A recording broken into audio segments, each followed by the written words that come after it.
The information in this video is for spiritual practice only. It is intended to help support the viewer's spiritual journey and a more fulfilling and overall healthier experience of life.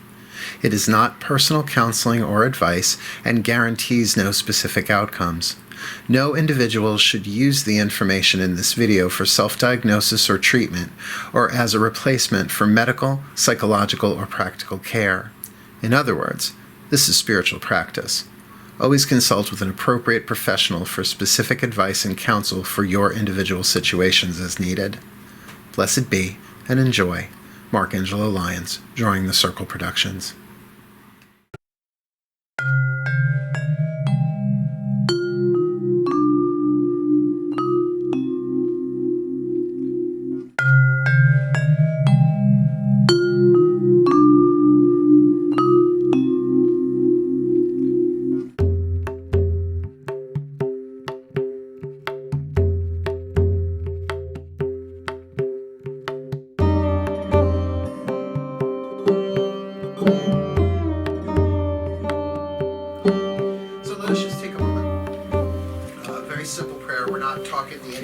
Like we will do later. And please do take this time. Oh, because I can feel the energy in the room. So now just breathe. Focus on your breath. Come into the now.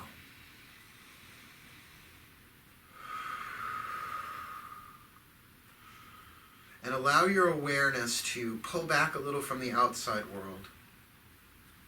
And focus a little bit more to the inside world.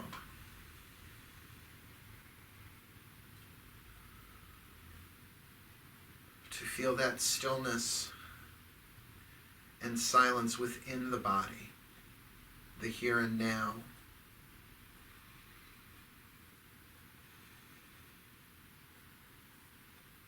And it is from this place I offer this prayer. Dearest God, Goddess, all that is, we surrender this time spent together to you. May it serve your purposes, for we are here only to be truly helpful. We are here to represent you who sent us, so we don't have to worry about what to say or what to do, because you who sent us are directing us. So we are content to go wherever you want, wherever you wish, knowing that you go along with us and that we will heal as you teach us how to heal. I ask for the maiden grace of humility to know that we do not know what these graces are about at their deepest level, but that we are willing to experience all of these graces in all of these classes to the best of our capacity. I ask for the mother grace of hope, that in this the highest good is done somehow, and that we play our role in the manifestation of the highest good. That is our hope, the grace of hope, and that we alone do nothing. And I ask that we have, please, the crone grace of endurance to not just endure what we're going to be doing here tonight in this room, but that we can develop more of that interior strength, that soul strength, that scaffolding, to hold the wattage that these graces have naturally within them. That we have the endurance to let go of what does not serve, to make room for what does. That we may become living embodiments and channels of these divine powers, energies, gifts, graces, for our own lives, for all of life, and for the highest good. Thank you. Thank you. Thank you. So mote it be. Amen.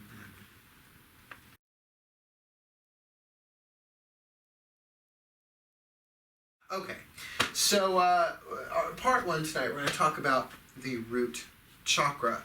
Now, if you do not know where your root chakra is, you're sitting on it. Remember Palmolive? You're soaking in it. You're sitting on it. The root chakra is based at the base of the spine.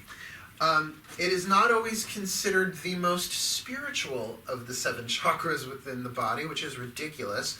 Everybody thinks, oh, the third eye and the crown, like they're the celebrities of the chakra system.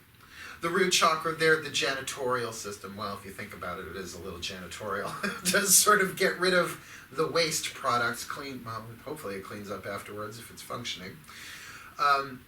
But in my experience, the root chakra is just as holy as the crown chakra or the throat or the heart or any of them.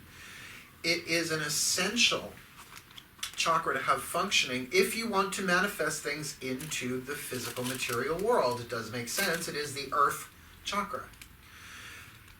Have you ever been to a spiritual event? Lord knows I have. And there's someone in the corner like this. One eye going this way, one eye going that way. And a third eye going a third. It's like, honey, here now. It's so funny when we teach ethics and etiquette, which class cycle 1. Pay attention to what's going on in circle. Be present. Well, spiritual presence isn't all about up here. It's a good chunk of it. It's also about being here and now. And the root chakra is very, very adept at doing that. However, each chakra is like a power tool, a different database of information and a different flavor of power in each one. Well, in the root chakra, the power is tribal power. Now, when I first think of the word tribal, I immediately think tattoos, because it was the 90s where tribal tattoos.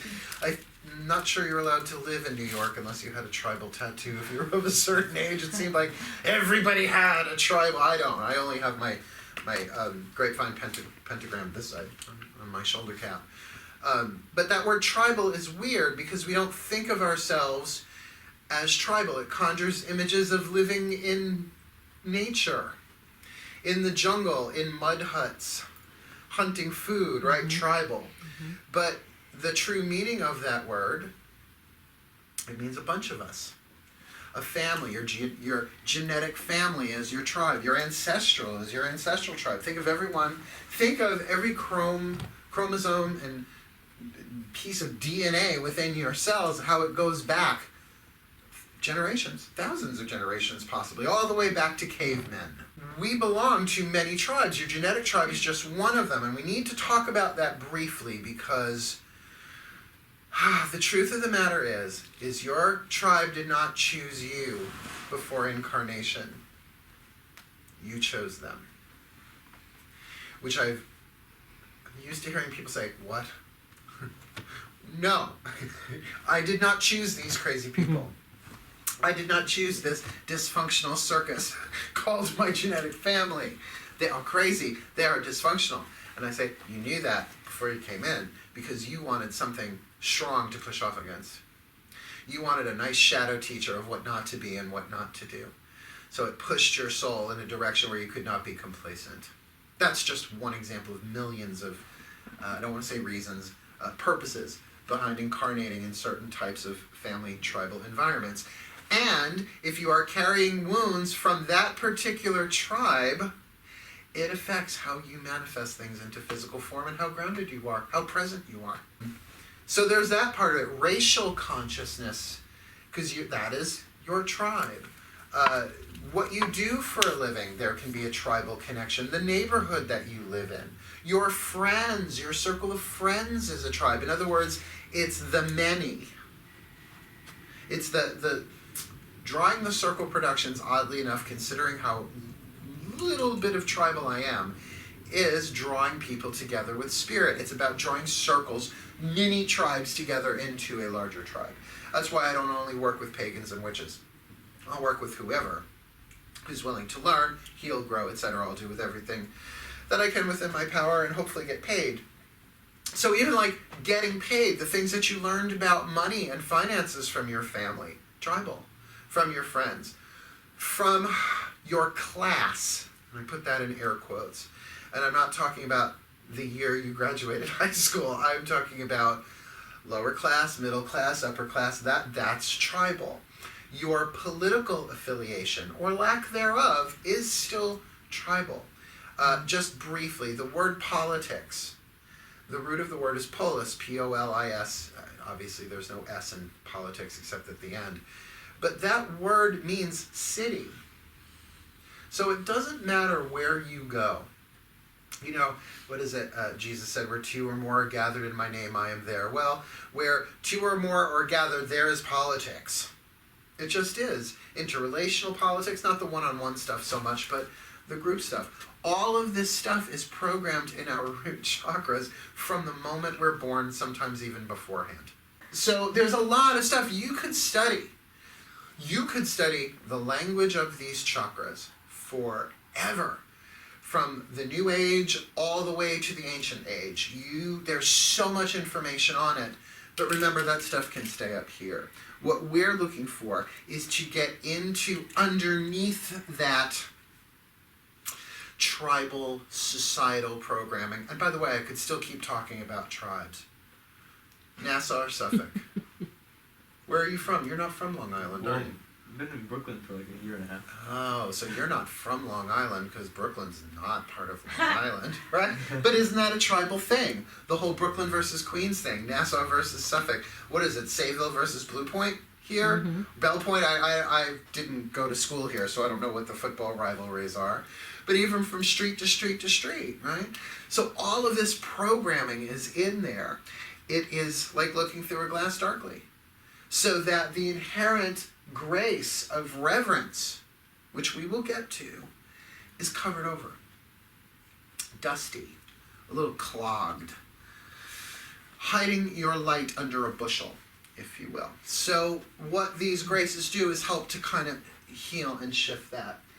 The sacred truth of the root chakra, I think if you just even know the 7 sacred truths, one that goes with each chakra, it gives you a universal touch point into the center power of each one. The sacred truth of the root chakra, excuse me, still clearing out this cold, all is one. Right? If you can really get, we are all one, not just human life, with all of life. Breathe that for a second.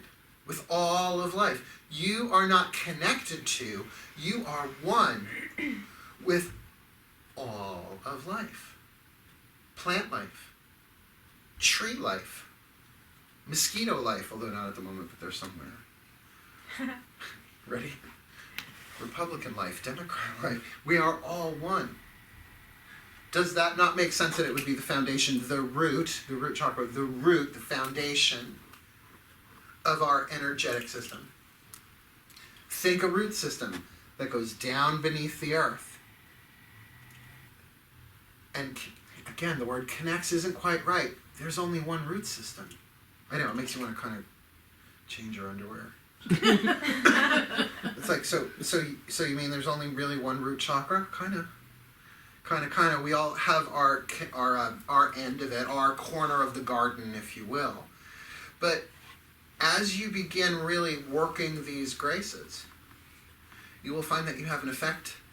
Your healing in cause affects all of life, not just human life, all of life.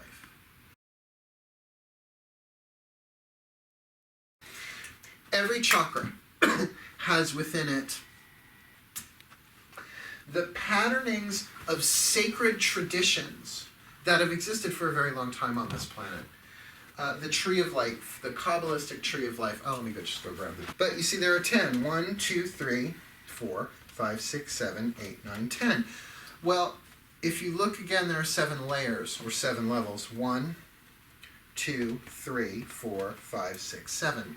So some of the chakras have 2 of these spheres, these divine powers, associated with them, connected to. The one that we're looking at in the root chakra is the Shekinah, or the Shekinah. The Shekinah is the divine mother. It's the earth mother. Not just Gaia, Demeter. It is that loving, caring, nurturing force that holds your cells together. Talk about unconditional love. The unconditional love of the divine mother. That's pretty heavy duty. Mothers tend to be more water and earth, where fathers tend to be air and fire, right? When you think of Zeus, you don't think warm, nurturing, cuddly, snuggly. You think chairman of the board. up on a mountaintop up in the sky. So to take that divine mother energy, some people have called that the Holy Spirit, that the Holy Spirit is the feminine aspect of the divine. Okay, works for me. When you get that, then we all have the same mother. In other words, are the chemicals in your body or your body or your body essentially different than mine, or is carbon carbon? Right? Are your bones made of a different substance? Mine are calcium. No, mine's adamantium. Part of a secret project in Canada, apparently. Watch as he weaves superheroes through what he does. Yeah. So if you just take it from that way, it's like, oh, we are all the same family. And that's why anything that goes on between us politically is just a family squabble. It's another way of looking at it so that you can get, oh, regardless of what's going on the surface, underneath it all, we're all one. I can have reverence for the life force at the core of who you are without condemning and trying to destroy everything layered on top of that because I have just as much layered on top of mine. How's that?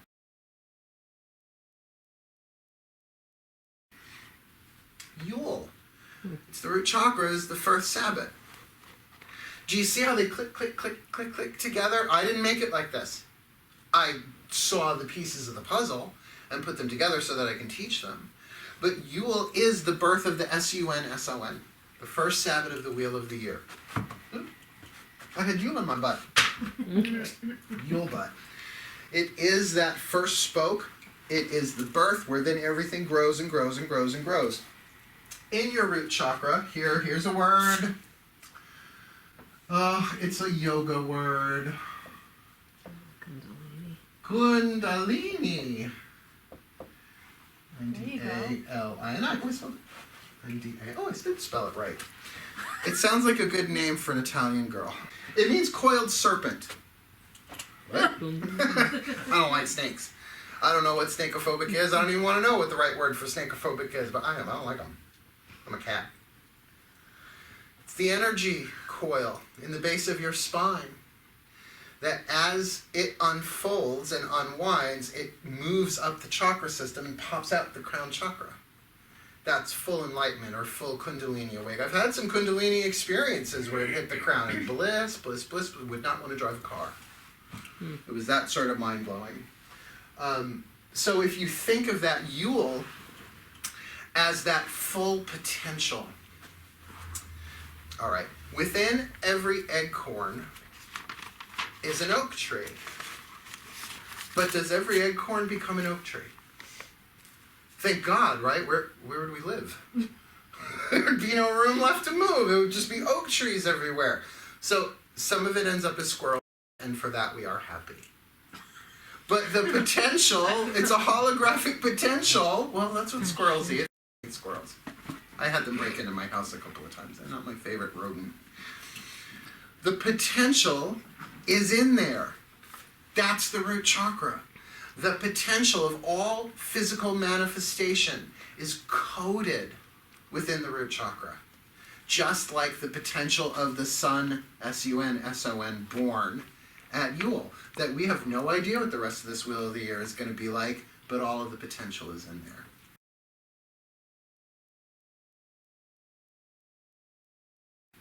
Another interesting thing about the root chakra that ties all this together. It's where we hold time. Time in and of itself is an illusion. It's a man-made thing. Ask any ancient or contemporary mystic or spiritual teacher worth their salt, and they'll say time is an illusion. All you have is now. Any spiritual teacher that says, you better hurry up and heal, otherwise you're going to hell. I think I want a refund. Can I get this back on PayPal? No. There's only here and now.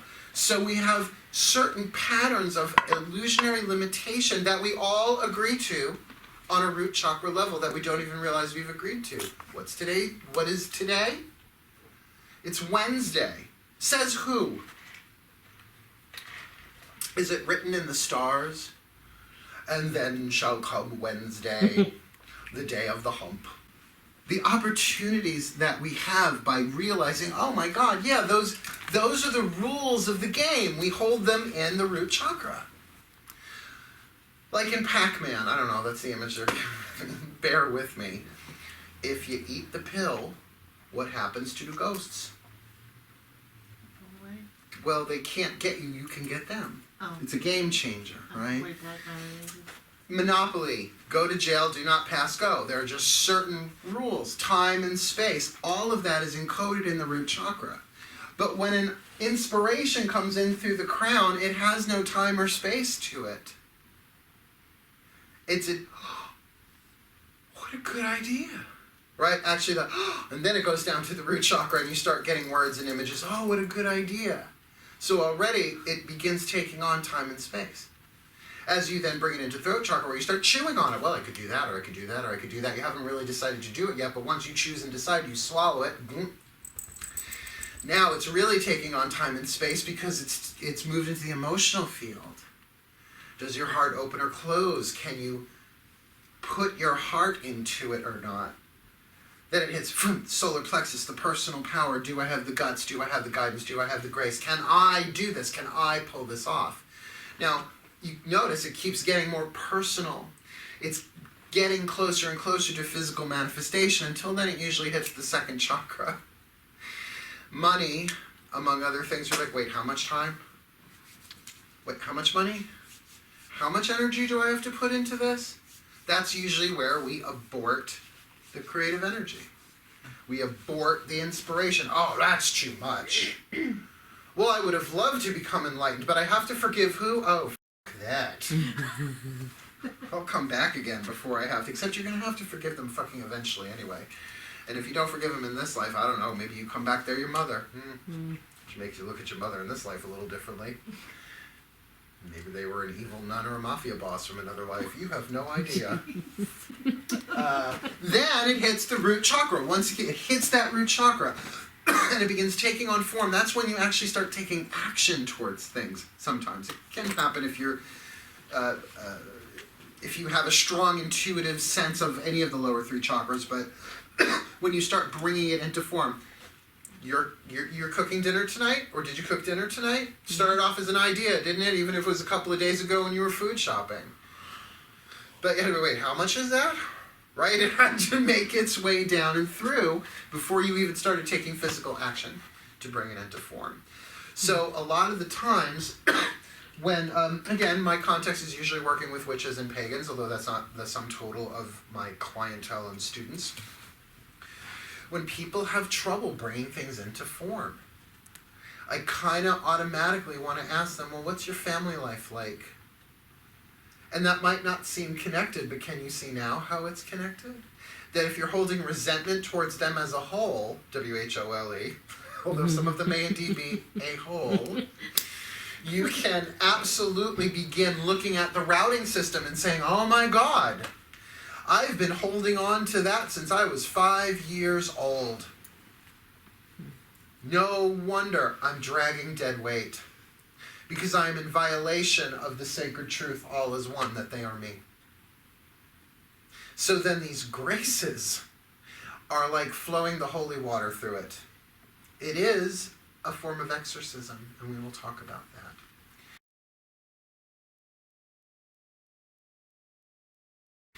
One other thing I want to talk about, it's here, but I want to bring it up here. Every chakra has a grace associated with it. At each of these classes going forward, this is the first one where we're doing 2. Last time we met, we did 3, the gateway graces. We're always going to start with the grace that is associated with the chakra of the night, with a companion grace. In other words, so it's not 3 hours of reverence. That I did the research and prayed and meditated and connected with this other grace that is a companion to it. But along with that, every chakra doesn't just have a grace, it has a shadow power, or if you like, a deadly sin. The deadly sin, the shadow passion, shadow power of the root chakra is hubris, toxic pride. Now, if you took the angel workshops, we did a whole segment on that. But we didn't really go too deep into, well, what do you do about it when you've got hubris in your ass? Hubris, right? Hubris, we'll go into it much deeper here, but it is that toxic pride that by necessity means that you are under a spell, if you will, of separation. Hubris is the root of racism, of misogyny, of otherism. Wars can't be fought without hubris. Both international, global, as well as neighborhood wars, or what you don't call them wars within families, what do you call them? Arguments, fallings out, when one side of the family won't talk to the other side of the family. Because individually, one-on-one, that's the second chakra. This is more group stuff. Or, well, that's just how we are. That can be tribal hubris. We've always been poor. There's a certain pride there. Well, we've always been poor. I was born poor, I'll die poor. But that's a tribal thing, so to break away from that. We've always married ugly in this family. No, that might be true. But, that sort of thing. It's like there's this pride to it that does not serve. Instead of saying, regardless of what's going on, the programming that I got, with this family, not just with this family, with this 21st century society that I'm living in. Not my first time around the block. It's not my first lifetime. If you're in this room or watching this, probably not your first life. Earth incarnation. Probably not. That you've got enough under your belt, so to speak, and Root Chakra is definitely under your belt, that you can explore this in a richer way and saying, oh yeah, I'll never forget one of my first past life flashback experiences I had. I taught myself how to do it. And I heard loud and clear, your father's not your father in every life. And I was like, you're kidding me. It's like, of course not. This family, I have not incarnated with this same genetic family every single time. I have not been a white male every single time. I've been Caucasian. I haven't been European in every single life. We've been all sorts. But look how closely we identify with it, where it becomes our racial identity. Where our true racial identity is spirit. Now, I'm not suggesting we bring this up for an amendment in the Constitution. I don't think it should touch government, but I think it should work its way through us so that we become living examples of that, and that is what the grace of reverence and kindness are about. Cool beanereenies? Okay, one more thing before we take our break. I am an eclectic witch. The root chakra allows me to embrace that, oh honey, yeah, chances are, well, I do have Sicilian DNA, so the chances of me having African DNA are pretty good, considering it was the Mediterranean port. Sicily's a major Mediterranean port. Mm-hmm. Yeah, just a couple of miles across the Mediterranean Africa, right? But just because I don't have necessarily African DNA in this body, although who knows, doesn't mean that I can't find connection with an Orisha, which is sort of like an African deity. And I didn't study it that deep to claim any of it, but it doesn't mean that I can't find wisdom in a tradition that I was not born into. In other words, I can't study that. I'm a witch is being just as tribal as someone saying, I can't study witchcraft. I'm a Christian, or I'm a Jew, or I'm a... How many of you have actually looked into Buddhism? And you all got Asian DNA? Is that the cutoff? Oh, sorry. We have to swipe your cheek. Nope, sorry. Do not have the genetic markers to study Taoism. Oh, you're changing your name to what Sanskrit name? Okay, spit in the tube. Honey, your genetic line has been nowhere near India ever. Try again. No. That we have the capacity, whether you're a witch or not, we all have the capacity through the genius of the Alexandrian libraries called cell phones. Hey, Google. How do you spell Kundalini, right? We can get information like that. Of course we're not held back by that. Or are we? Because of some root chakra imprint, because that's not who we are. I'll be damned if I let that hold me back. Good. Start going in. Oh, I've done with the prayer. See, this is why I wrote it down. Here we go. Take a breath. Take a beat. Oh, it's such an actor thing. I have to take a beat. Uta Hagen, her soul just got a chill. I am the tree. Take a nice deep breath. Dearest God, Goddess, all that is, please continue to hold open these three gateway graces of humility, hope, and endurance, that when we return for part 2, we will be ready to not just discuss and learn about the grace of reverence intellectually, but that you prepare us, that we be properly prepared for an experience of reverence that forever changes how we think of and feel about that word. Thank you. Thank you. Thank you. So mote it be. Amen.